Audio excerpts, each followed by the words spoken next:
minuts per sobre de 2:15 i ja tenim aquí amb nosaltres l'expert en el món laboral. Chema López, bon dia. Buenos días, ¿qué tal, Gemma? Què tal, com vas? Muy bien. Esperançat? Sí. Sempre, eh? Siempre. És un home superpositiu, en Chema? Sempre, malgrat tot, sempre hi veu la part positiva i ens en sortirem. Bueno, uno tiene una cierta edad y entonces ha aprendido lo que ha aprendido y por lo tanto hay que ser optimistas, que no cabe otra. Al final, i més mirant un dia com avui, no? 23F, dius, mira, al final ens en sortim de tot també, eh? Sí. Bueno. Molt bé, i avui, quin és el tema estrella avui? Mira, el tema estrella desde hace una semanita está siendo el aumento del salario mínimo interprofesional. Esta que es una de las principales batallas que ha tenido este gobierno y los sindicatos, y con la oposición de la derecha y de la patronal, pues es el factor más importante para mí que se está produciendo junto con el cambio en las condiciones de contratos de los trabajadores que se ha producido en la última década. Es decir, estas dos patas, el hecho de que la gente tenga más estabilidad en el puesto de trabajo y que se le vaya aumentando el suelo mínimo, el salario mínimo interprofesional, para mí son los dos factores que han ayudado más a la recuperación económica del país. Caray. ¿Por qué? Porque las infraestructuras pues no son lo mejor que tenemos. Ahí están las pruebas de lo que ha pasado con las líneas ferroviarias. Nuestros servicios tampoco son la cosa de la cual podamos presumir. Pero en cambio estos dos factores han hecho que muchas personas, aproximadamente unos 2 millones de trabajadores, tengan mayor estabilidad y, por otro lado, tengan unos ingresos que es una cuestión cíclica. Es decir, si el trabajador de abajo cobra un poco más, lo va a gastar, quiera o no, porque además lo necesita. Sí. Con lo cual, a mí particularmente, me parece un poco la postura de la patronal corta de miras. Si la gente tiene dinero y lo consume, lo va a gastar en cosas que tú le produces. Entonces, incentívalo, que te va a volver. Exacto. En el tema. Solamente algunos empresarios muy cortos de mira que piensan que el beneficio suyo lo tienen que sacar a cuenta de que sus operarios ganen menos, pues son los que defienden de alguna manera que no haya una expansión. Si los beneficios no están en el menos coste de la mano de obra, los beneficios están en el margen que tú saques de lo que vendas. Por lo tanto, eso algunos todavía no lo entienden. Bueno, morirán, lo tengo muy claro el tema. Y además, todos los números nos dicen que esta política es correcta. 3 elementos a tener en cuenta. Primero, desde que se ha empezado a aplicar esta política, el paro se ha reducido, que era el principal problema de este país. En estos momentos estamos entrando ya en cifras que dan miedo. Porque en el momento que se baja del 10%, lo hemos dicho más de una vez en estas mismas ondas, en el momento que bajas del 10% empiezas a no encontrar gente de la que necesitas. Tú puedes tener un nivel de paro X, pero de alguna manera a lo mejor de tu sector o de tu especialidad, pues no hay. Y entonces vienen problemas y muy serios para las empresas. Ese es el primer factor que ha cambiado. Lo segundo, el consumo se ha revitalizado, lo dicen todas las cifras. Y tercero, los empresarios decían que el tamaño de las empresas españolas era muy pequeño y que necesitábamos aumentar si queríamos de alguna manera competir en Europa. Bueno, pues en enero salió un estudio hecho por comisiones obreras, cuidado, la parte contraria a la patronal, que dice que las empresas españolas están creciendo y aumentando su volumen y sus volúmenes de plantilla. Bueno, pues algo tendrá que ver la situación y las políticas que se han hecho y demás. Aparte de que se vaya reduciendo la jornada, que de momento el máximo que se ha reducido son 8 horas por convenio. Donde las van a reducir más es en la función pública. Pero en la privada la cuestión es que no hemos reducido demasiado. Bueno, todos estos números nos dicen que si la economía va bien, Los datos están ahí, no los digo yo, los dicen todas las fuentes internacionales. Nos colocan como el primer país de crecimiento prácticamente a nivel mundial. Es decir, hay países que crecen más, pero con economías mucho más débiles. Pero las economías grandes, España en estos momentos está colocada a la número 1. Pues si está creciendo de esta manera, señores, algo habremos hecho bien. No todo puede ser mal. Con lo cual, a mí, sinceramente, la postura de la derecha y de la patronal me parecen un poco postureos políticos o convencer al que no analiza nada. Uh-huh. La persona que piensa un poco, pues lo tiene claro. Mira, en estos momentos este salario mínimo que va a crecer ahora te daré las cifras de lo que ha pasado. Con todos mis respetos, hay 2 millones de trabajadores a los que va a afectar, a los que va a mejorar. ¿Quants treballadors som ara? A Espanya quants n'hi ha? En España aproximadamente hay unos 20 millones. 20 millones. De trabajadores. I 2 milions estan amb el sou mínim interprofessional. El 10% está en el salario mínimo. Vale.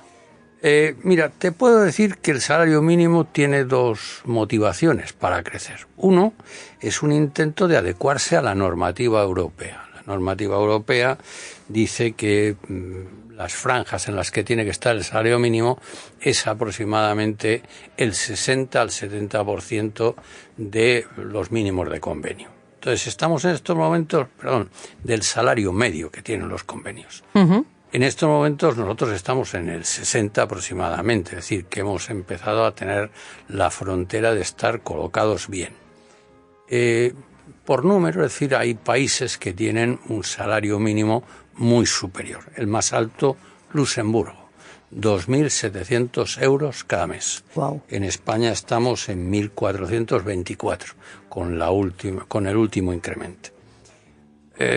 Luego hay países que lo tienen altísimo: Irlanda, Alemania, Países Bajos, Bélgica, Francia, que rondan aproximadamente en Irlanda, Alemania, Países Bajos o Inglaterra, pues están en los 2.300, 2.200 euros cada mes. El mínim, el sou mínim, El mínim.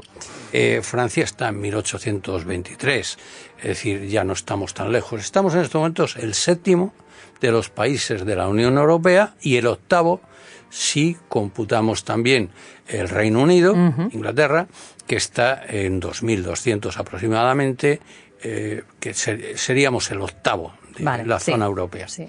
También tenemos gente que está muy por debajo nuestro, es decir, Eslovenia, Lituania, Polonia, 1.200, 1.100, gente que luego está bajísimo, Croacia, Grecia y otra serie de países que están ya en unos niveles muy inferiores, 800 y demás.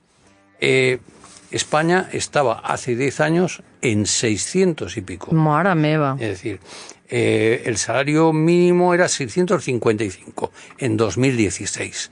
Hemos crecido un 86,81% en estos 10 años. Prácticamente se ha doblado el salario mínimo. Las propuestas del Partido Popular durante estos 10 años ha sido que se subiera por debajo del IPC, No lo digo yo, lo han dicho sus líderes. Rajoy, lo ha dicho el señor Feijóo y demás, de que siempre había que contener. Como si la economía se pudiera aguantar a cuenta de tener salarios muy bajos en este 10% de la población laboral. Para mí es un auténtico disparate no saber lo que se está haciendo. Además tiene un efecto secundario. En el momento que tú pones un salario mínimo que va creciendo, hay un efecto llamada para los salarios de convenio más bajos que, claro, dejan de ser atractivos. Claro. Porque de alguna manera por abajo hay algo que está tirando de ello. Claro. Es decir, estos salarios mínimos normalmente afectan pues personal doméstico, temporeros, es decir, son los precios más bajos que hay. Afecta también a estudiantes, a minusválidos, por una serie de leyes que vinculan las retribuciones de estos sectores al salario mínimo interprofesional. Bueno, para mí son todas cuestiones positivas que tiran. Evidentemente en los países que tienen salarios mínimos más altos, los costes también son más altos. Claro. El coste de vida en Inglaterra, en Alemania, en Países Bajos, es mucho más alto que en España. Lo cual me llega a otra reflexión. Somos un país que no piensa, en general. Porque que a mí me digan que gente que se ha beneficiado de que a su hijo, o a su hija, o a su nieto, lo han hecho fijo en la empresa por una ley, que le han aumentado el salario mínimo que cobraba un 86%, y que me diga que luego va a votar a la ultraderecha o demás, dices, mira, no sabemos dónde estamos. Hay que ser un poco, no digo idiota, es respetable cada una opción que tenga. Pero la verdad que no coincide demasiado lo que quieren hacer determinados señores, con todo su respeto, y lo que ha ocurrido. En el mundo del trabajo, lo que yo te puedo decir por conversaciones con empresarios, es que están súper contentos con la fijación en el empleo y con el aumento de los salarios mínimos. ¿Por qué? Porque de alguna manera esto es economía para ellos. Después venden más. Y se nota en que hemos reducido el paro, la economía va colocada en una de las primeras posiciones a nivel mundial y la primera europea sin ningún tipo de duda, y en tercer lugar las empresas están creciendo. Señores, entonces, ¿dónde está lo malo de hacer este tema?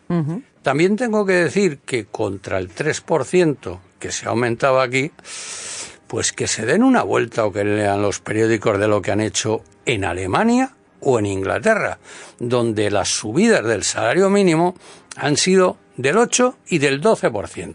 Perquè no estem parlant de l'IPC, eh?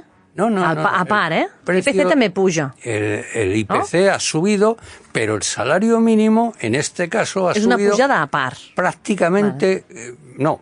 El IPC ha subido un 3%, el coste de vida, el salario mínimo ha subido un 3,1%. Vale. Una décima más. Vale. Es que lo dramático era que si el coste de la vida subía un 3%, las propuestas de determinados partidos de derecha fuera que los jubilados o el salario mínimo, la gente que menos cobra, subieran menos. Ya. Con lo cual la vida les iba a ser más cara. Claro. Que ya lo es por otras razones. Sí. Pero hombre, como mínimo que tuvieran algo para intentar defenderse. Claro. La vivienda no se les ha arreglado, los servicios no se la arreglan, pero por lo menos en la relación de trabajo y demás, un poco justos. Igual que para la gente que está trabajando, normalmente en todos los convenios hay una garantía de subir lo mismo que ha crecido el coste de vida, sí. Que es una reivindicación. Entonces, hombre, con la gente que menos cobra, pues de alguna manera también ser justos y que tiren un poco más para arriba que el promedio de la gente.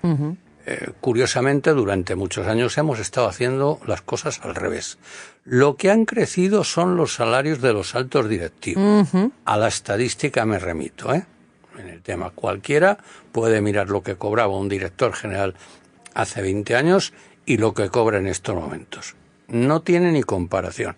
Con lo cual, los que se han preocupado de salvar que su economía fuera boyante, no han sido la gente de abajo, han sido la gente de arriba. Y eso conviene decirlo. Sí, no nos vamos a entender. Bien, esa es la principal noticia donde, de alguna manera para mí, se ha hecho una cuestión de justicia, se ha aumentado, y ahora vamos a ver el tema de lo que ocurre en la economía en España. Además, lo hemos dicho también aquí, hay defectos en infraestructuras, en innovación, en prepararnos para lo que viene, pero la base de los principales problemas que tenía este país hace un par de años, que era que la economía no crecía y que el paro estaba disparado en el 20%, con todos mis respetos, eso en estos momentos se ha resuelto. Y la gente lo nota. Tú vas a cualquier sitio y el nivel de consumo, las salidas los sábados, el móvil para los niños, etcétera, etcétera. Las terrasses al cap de setmana plenes a tot tipus. El tema. Y además es que no podemos, con esta economía que se ha hecho, la otra gran cuestión que está en los foros, no es mi tema, pero de alguna manera, si no tuviéramos en estos momentos una inmigración como la que tenemos, esto no funcionaba, que se vayan olvidando de las fresas de Huelva o los melocotones de Teruel, si en estos momentos no hubiera mucha gente venida de fuera a hacer estas recolecciones, ni mucha gente cuidando a ancianos, si no fuera por la gente inmigrante que ha venido. ¿Que se puede hacer de otra manera? No lo dudo, pero la que tenemos en estos momentos es muy clarita. En fin, Ese es el tema. El segundo tema de la semana ha sido la conflictividad laboral, que empieza a tener manifestaciones, huelgas y demás. Uy, sí. Hemos tenido en cascada 3 casos con 3 problemáticas completamente diferentes. Una, primero fueron los maquinistas, ya la comentamos aquí, de Renfe y demás. La segunda que nos vino en el tema era la de los maestros. Los maestros de pronto soltaron un tema, se pusieron en huelga reclamando unos aumentos que vienen desde hace 15 años, no sé cuántos, pidiendo aumentos del 25%. Mola, meva. Esta era la reivindicación que sacaban inicialmente para aumentar el tema. Bueno, se han sentado a hablar, pero había una cuestión adicional. Se quejaban de que no tienen plantilla. Y eso es un problema estructural, no es un tema de negociación, es un tema donde nos estamos jugando la educación, que para mí es uno de los factores de competitividad clave de un país. Está claro. El otro es la sanidad pública. Los médicos se lanzaron porque los sistemas no han evolucionado. Es decir, se han negociado acuerdos con los médicos, con las enfermeras, pero el problema esencial sigue siendo una falta de recursos. Es decir, se les colocaban pues promedios de atender a un paciente durante 3 minutos, lo cual era un auténtico disparate. Sí. Aquello con los años se ha ido mejorando y hoy por hoy pues ya no te ponen esas 60 personas para atender en un solo día. Pero con todo todavía quedan cuestiones del pasado. Por ejemplo, pues tiene usted que trabajar en guardias de 24 horas. Estamos hablando de médicos, que también son trabajadores. Una guardia de 20 en sentido laboral es que prácticamente el Estatuto de los Trabajadores te dice que no la puedes hacer, que no puedes ponerle a nadie una jornada superior a X número de horas. Bueno, pues en los médicos esto no era una ley, era tradición. Sí. Y por lo tanto había médicos que tenían que hacer guardias de 20 horas y demás. Me da la impresión de que los dirigentes les está faltando pensar un poco, adecuarse a lo que hay. Y ocurre lo mismo en la educación que en la medicina como en otros sectores. En la parte que no tiene que ver con la función pública, yo te diría que las cosas en estos momentos están muy bien encauzadas. Es decir, los convenios se están negociando con una cierta tranquilidad, lo hemos comentado también aquí en el programa. La mayoría de incrementos van a estar alrededor del 3%, la de reducción de jornada no va a pasar de las 8 horas prácticamente en ningún sector, por las noticias que vienen de los convenios que se están firmando, y hay una cierta tranquilidad institucional de que en las empresas se está llegando a acuerdos porque la economía va bien, y cuando la economía va bien, al que menos le interesa que se líe es al propio empresario, claro. Con lo cual se están cediendo en condiciones y se está viendo un cambio generacional importantísimo. Ese cambio generacional tiene que ver con directores y empresarios que en vez de querer hablar, escuchan. Es decir, hay muchas empresas donde el director general empieza a preguntar, a interesarse por lo que dicen los demás. Se están dando cuenta del efecto Toyota. Toyota fue el primero que en el 85 les metió la bronca a los empresarios americanos diciéndole, pero ustedes se piensan que se puede gestionar una empresa sin contar con la opinión de todos. Claro que todos a lo mejor no saben ni qué decir o te van a decir un disparate, pero seguro que en la empresa hay más gente que no el líder famoso que hemos vendido, los de recursos humanos, sí. El liderazgo y tal. No, ¿qué coño liderazgo? Lo que hace falta es que de alguna manera escuches por lo menos a la mitad de la plantilla. Oye, ¿tú qué opinas de tu trabajo? No digo de toda la empresa, además. Pero si tú eres un especialista en algo, por lo menos que te pregunten de esa especialidad, ¿cómo lo harías mejor? Que la gente colabora, la gente es buena. Bueno, pues todo esto va evolucionando y entonces yo creo que en estos momentos hay una nueva generación de directores que de alguna manera está preguntando mucho más que la anterior, que eran de ordeno y mando, yo, y como yo he estudiado en el IES, yo sé mucho más que todos ustedes. Estos, desde luego, más de uno y más de dos, no ha llevado o está llevando a la empresa a a cerrarse porque de alguna manera no quiere escuchar. Simplemente esto. Bueno, eso es lo que está pasando, es decir, pues tenemos una evolución en cuanto a los datos macroeconómicos, las negociaciones están muy estancadas en el sector público, lo cual es peligroso. En el sector privado, te digo que realmente casi no hay problema. Y por último, lo que está pasando de cara al futuro es que estamos viendo la llegada de una nueva generación de dirección y la generación de unos cambios importantísimos. Lo de la inteligencia artificial, pues yo te digo que está llegando, lo puedo decir en primera persona.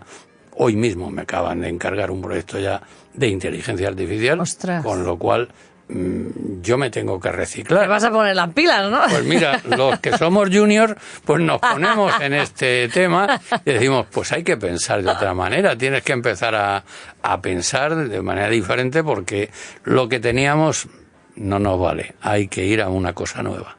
En fin, ese es el resumen de lo que ha dado la setmana, que és mucho. És molt, i tant.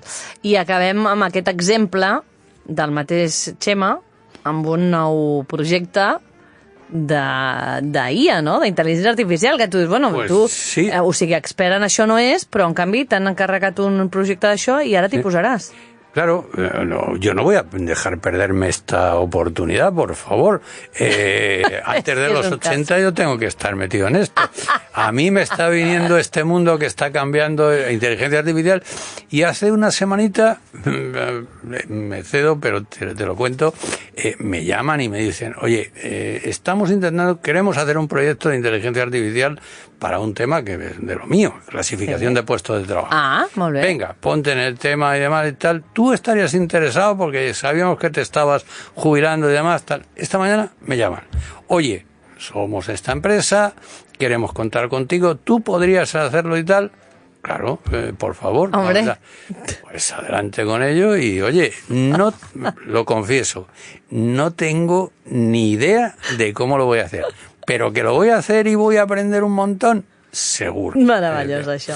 Home, és una... Sí, en això també havia d'arribar, no? En la selecció, en la clasificació, ¿no? Del personal. Mira, va a llegar a todo. Si ya. es que esto es como cuando en los 70 vinieron los ordenadores. Exacto. Empezaron a sacar, al principio parecía una cosa rarísima.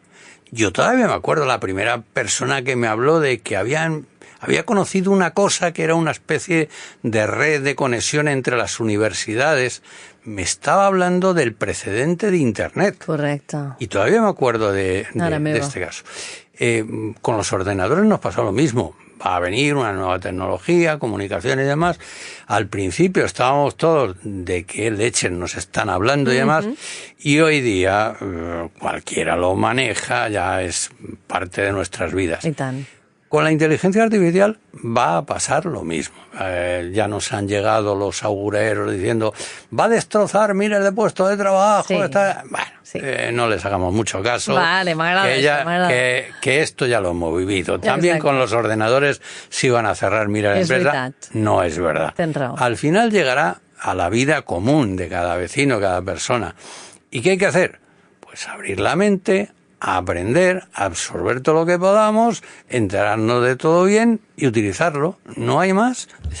És així de senzill. Ja està, i al final si les màquines el que necessiten és que els diguem nosaltres què han de fer, i això sí que tu ho tens controlat. O sigui, tu el tema de selecció del personal o classificació, com en vulguis dir, això sí que ho tens supercontrolat. L'únic que serà és dir-li a la màquina el que ha de fer ella.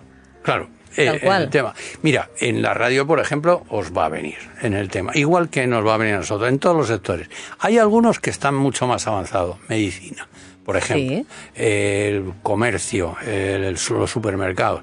Están utilizando ya elementos clave de inteligencia artificial. Cuando te cobran las cosas en un supermercado, pues ya están utilizando robotización, elementos de computación muy avanzados. Esto ya lo tenemos aquí. Lo mismo en las autopistas. Los coches autónomos es una realidad. Uy, sí, es verdad. En Barcelona ya está circulando uno en el tema, porque es el primero.